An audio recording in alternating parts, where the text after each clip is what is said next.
Hi everybody. Hello everyone. Hope everyone is doing well today. We had a few hiccups with technology, but we're set to go now to answer some of your questions. So we got some great questions from you all this week. I appreciate everyone who wrote in to submit. This is a great time of year to be asking questions because it tends to be the time of year that people start having some major issues with their garden. So without further ado, we'll jump right in. I'm going to talk today a lot about squash issues, cucumber issues. I got lots of questions about soil health, so we'll cover some of that, and then also fall gardening, moving into our fall crops, what we can start growing now, what we can start growing for the fall. And I'm going to start with a question that I've had from quite a few clients this year. So the first one is from Andrea, and Andrea asks, she says her common crookneck squash and zucchini have problems, and she wants to learn how to handle them. She said, I had to pull all of mine up after producing only 2 squash. The base of the stalks looked like this. In her image, since the image isn't up on here, it's basically the base of her squash almost looked like it had been chewed up, pulled apart, kind of almost like a wet sawdust look. And she says there were lots of mushrooms growing in the soil and they had a slimy film on it near these plants. So I'm first going to tackle the mushrooms, and the slimy film are probably just bacteria.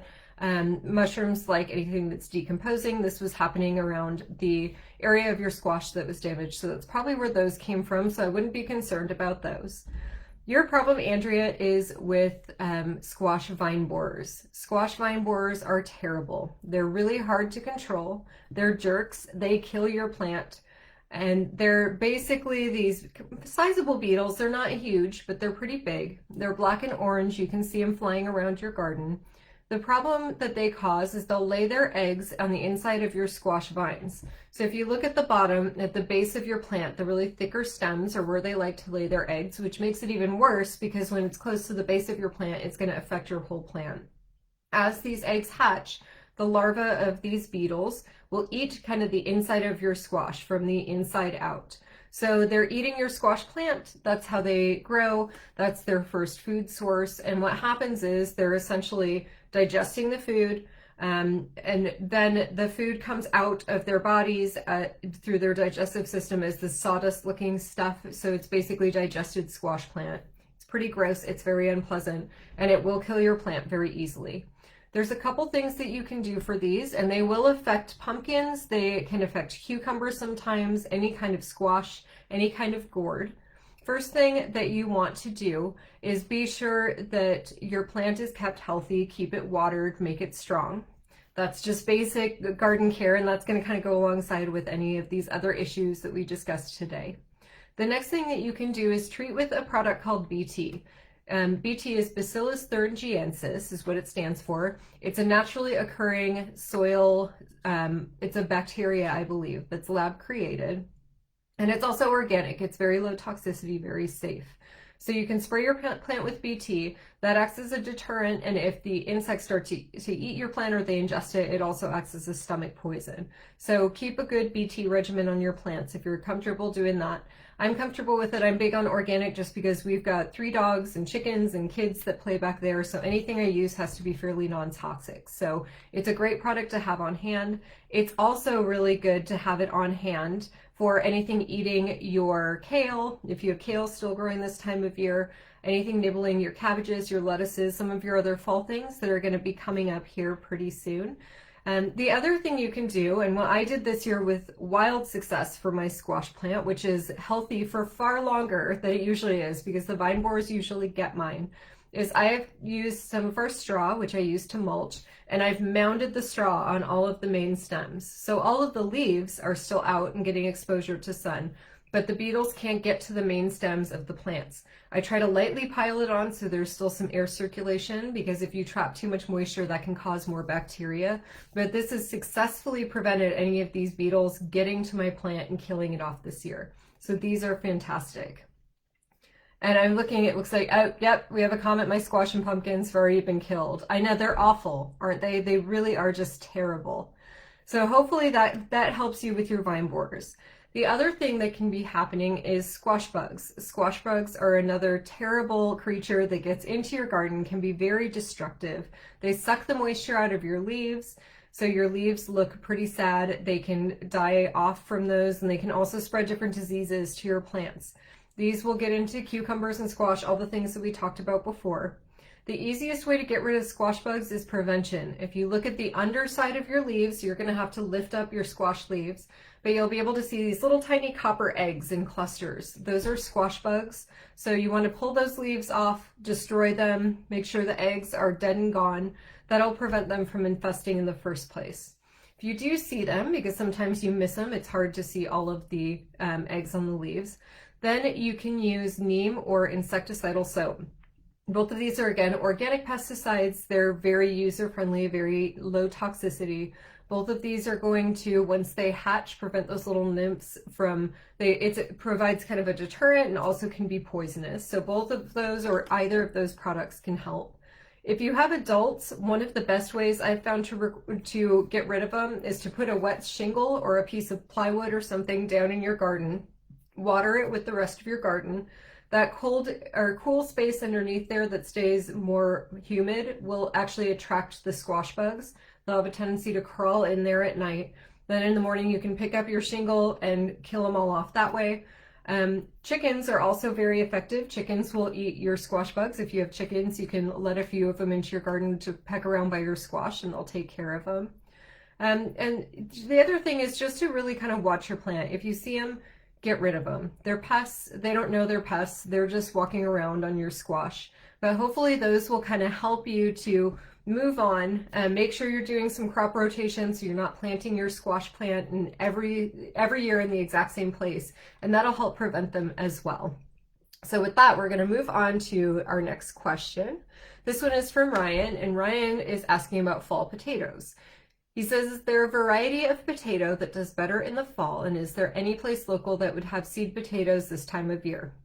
So fall potatoes are terrific. They're a great addition to store in your pantry over the winter. They last a long time.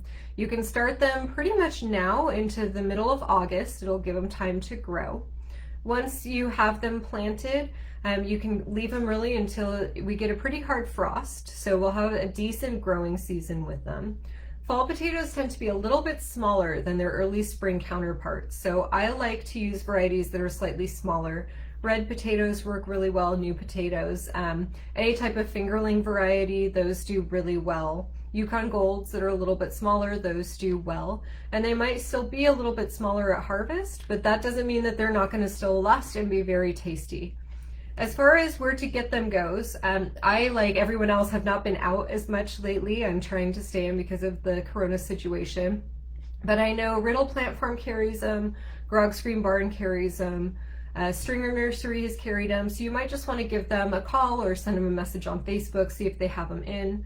I typically use now just organic potatoes from the grocery store. They do just fine. I've never had an issue with them.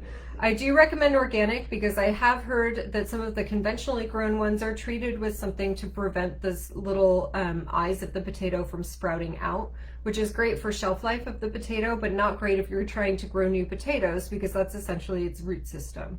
So you can buy the organic potatoes. That's what I usually do. That's probably what I'll do this year. I want to get some purple potatoes because my kids like those.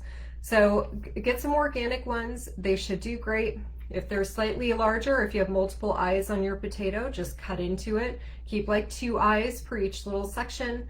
Then let those dry on your counter for about 3 to 5 days. Plant them out, and then by fall you'll be digging up your potatoes. So great question. I love potatoes. They're one of the more fun things to grow, I think.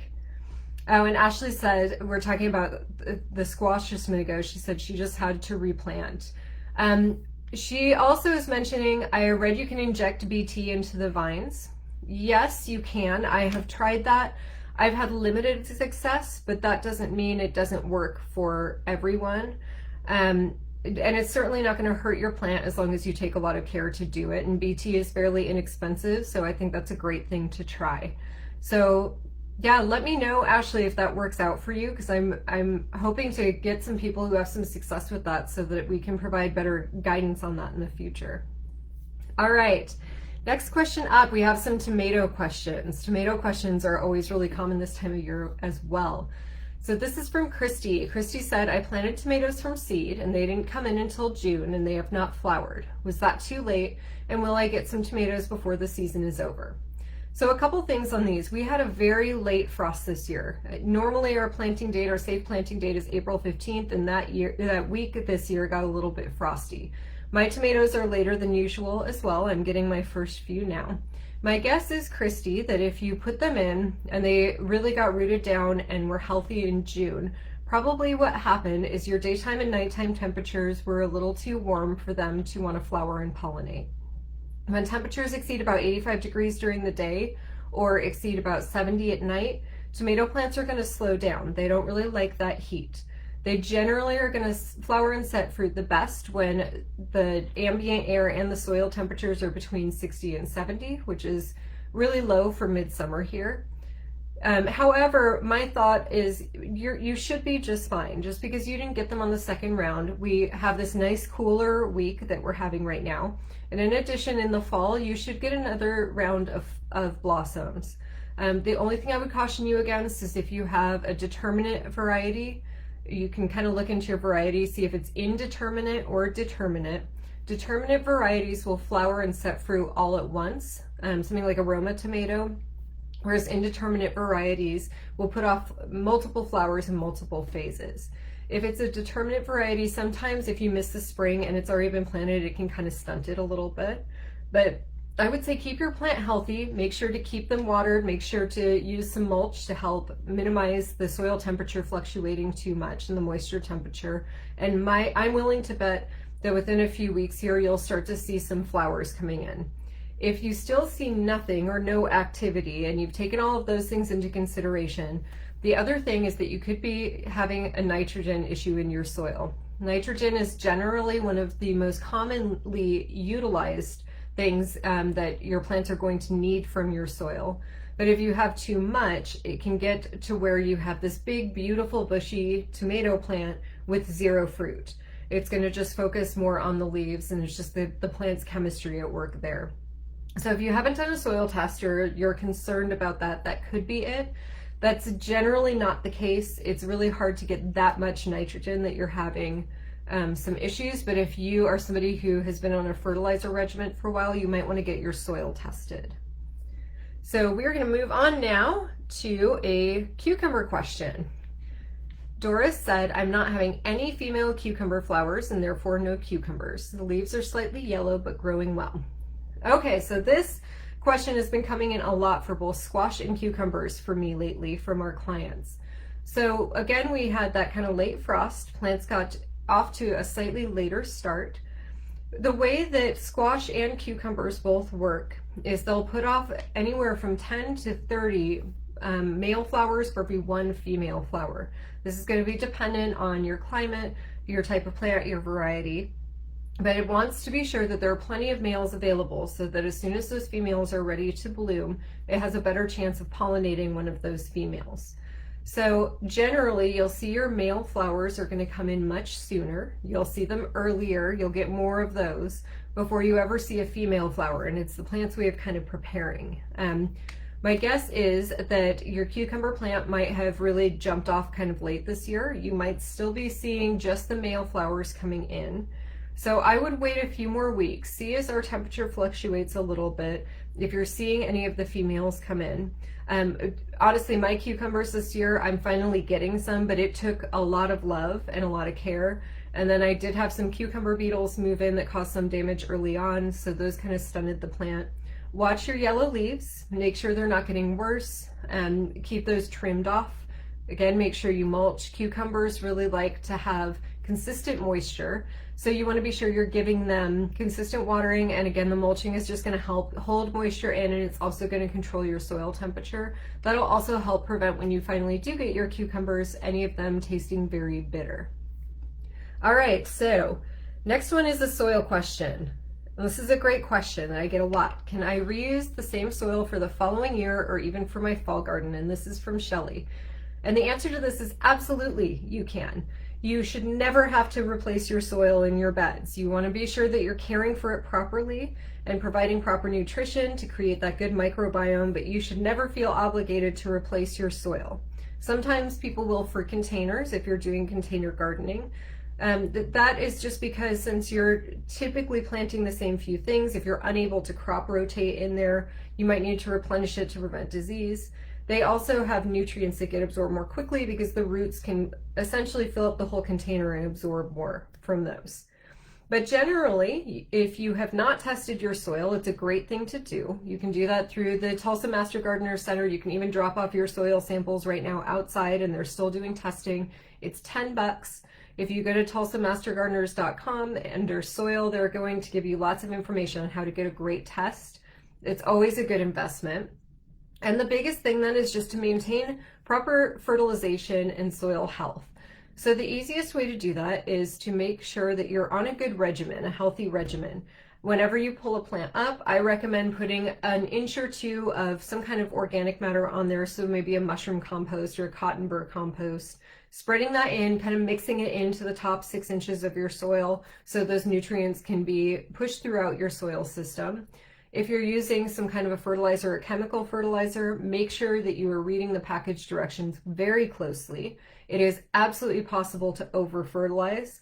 That can be a much, much bigger problem than under-fertilizing. So get on a schedule for that. See how often the label on your fertilizer says to reapply, and make sure you're sticking to it. Make notes. Otherwise, mulching kind of will help keep the moisture level consistent. That helps bacteria to grow, good bacteria that you want to keep composting down those materials. You can always supplement with some worms. Worms are a gardener's best friend, so feel free to do some of that. But, and you know, composting at home is really easy too. So there's lots of resources on that, but that's something to consider to help with your soil health. But overall, yeah, just keep your soil healthy. Give it a little bit of what it needs, and it's going to go a long way for you. All right, Janessa's question is next. It's another tomato question. She says, my cherry tomatoes look like mini crookneck shaped squash, and they're very slow to turn color. What do I need to do? Okay, so we talked about temperatures for tomatoes on pollinating. They also have ideal daytime temperatures for ripening, which can be kind of frustrating. Generally between 68 and 77 degrees is going to be their preferred temperature, Fahrenheit that is. The more you stray from those optimum temperatures, the longer they're going to take.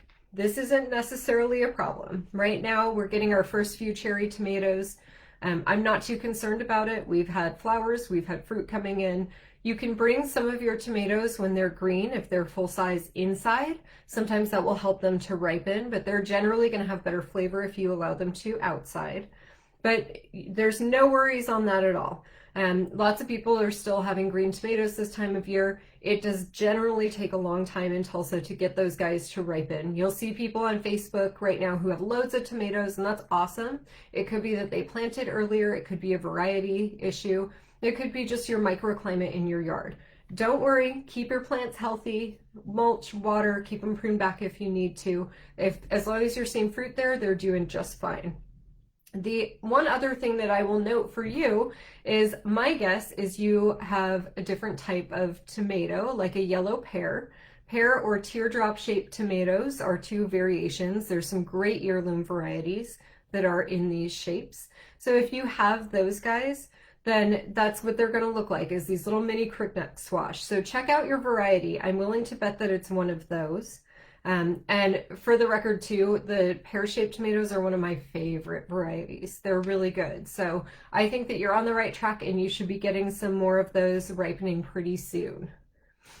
All right, next question is from Emery. Emery asks, she says she's wanting to take advantage of a bunch of hanging baskets that she has to grow some leafy greens and fall vegetables, because they don't have space for a traditional raised bed. Are there certain varieties that would do well in hanging baskets? And are there special considerations when using a hanging basket? So the answer is absolutely yes. Greens do terrific in containers, whether it's lettuces, kale, anything like that. Those are going to do wonderful in containers. So you want to make sure, first of all, depending on how low your basket hangs from the ceiling, think about how tall things are. Chard and kale can get really large. They can be very large plants. If you're just going to eat them as baby greens, that's not going to be a problem. But just be sure that they're going to have enough space. The next thing is to make sure you have really good container soil. This is something I take issue with a lot of garden centers, because I feel like if any of you have ever had this happen, you have this great container of beautiful flowers that you bring home, or maybe strawberries, and it starts to get hot, and then you forget to water for just one day, and then your soil is stuck together like a brick in there. That's really frustrating. It means it's a little too loamy. It's just the composition of the soil. But you want to be sure that you're getting a container soil. So look for that at the store. That's going to provide you with good moisture retention, but also great drainage, which is really important for containers in Oklahoma. Because as we've seen this last couple days, when you get tons of rain, you want to be sure that your little basket doesn't become a pond. So make sure you have ample drainage in it, great soil. You're going to need to probably water more frequently. Containers tend to utilize, the plants tend to utilize the moisture more quickly, and because the temperature isn't quite as stable as if you have a raised bed, you're probably going to need to water them a little more, so just keep them watered. But otherwise, you can go ahead and plant greens here and over about the next month, depending on the variety. So check in with your different plants. Feel free to reach out to us if you have questions and you're not quite sure if you're quite ready to plant those. But otherwise, by all means, greens in baskets are terrific. All right. And then my last question that I had was a little out of the vegetable realm, but someone was asking where to buy Amaryllis belladonna bulbs. We're going to be approaching the spring or the fall bulbs planting season to get them in the spring. So there's a great company that sells all different kinds of bulbs that is terrific. I've had great luck with them online, called HollandBulbFarms.com. So I would definitely start there. That's a great place, and they have a terrific different selection and lots of variety. So great place to start on that. And then I know that Southwoods Garden Center here in Tulsa has a good variety of bulbs usually. The big box stores, Lowe's and Home Depot, will generally get some bulbs in that are nice varieties. They may not be exactly what you want. And make sure you're planting them at the right dates. You can also reach out to the Tulsa Master Gardeners. I know that they have some people there that do their call line that have great information on bulbs, and that's one of their things. So the last question I'm going to cover, and this was Christina's question and this is our winner for the question submissions, because this is something that she had written. It was really long, so I'm not going to repeat the whole thing, but in a really comical way, about a squirrel who seemed determined to kill off everything in her garden and steal everything. So we're going to talk about squirrels really quick. So squirrels are terrible in the garden. They're cute little guys, but they can be incredibly destructive, very frustrating. Starting in spring, they'll start digging up your plants, which you don't want. And then during the summer, when you finally are growing some things that are about to ripen, they'll go in and eat everything. So squirrels are a huge hassle. The one thing I will say to keep in mind is, remember, you're growing food. They're very functional little animals. They're very smart. So all they're trying to do is get a meal. So give them a little bit of credit that they're just trying to eat. The best thing that I feel like you can do for squirrels is to deter them and make a better meal easier for them to get to. Put a squirrel feeder in the other side of your yard where they can go and get all the sunflower seeds or corn that they want and leave your garden alone. Put a water source somewhere in your yard. Sometimes they will bite into tomatoes to drink the juice out if they're thirsty. And then the other thing that I usually do, I plant a lot of golden berries or ground cherries, Cape gooseberries. By this time of year, I don't think I really eat one. Usually those are just what the squirrels target, but if they're just going to those plants, then it keeps them out of the rest of my plants, because that's their easiest, favorite, preferred food source. So that might help out as well. Again, keeping a water source. If it gets bad enough, you can put covers over your plants. Sometimes even just bird netting will help, because again, it's frustrating them enough that the squirrel will go somewhere else for a meal. So something like that can help. You can also put full-on chicken wire kind of cages over your garden. That usually keeps them out. And then there is apparently an open squirrel season here, I have heard from clients. So if that is in alignment with what you do and your city ordinances, that's something else that can be effective of getting them out. But other than that, thank you all for joining me today or for popping in. I hope we got some answers to at least some of the common garden questions, and we'll try to do this next month as well. I want to cover some things about fall gardening since we had so many questions about fall gardening. We also have a fall gardening class coming up here pretty soon. We are doing some container gardening classes starting tomorrow. So if you're interested in any of our classes, check them out on our Facebook page or feel free to send us a message. We always respond. So other than that, thank you all for being here. And we hope to see you soon. And we are always here in the meantime for questions. So you all have a great day. Thank you.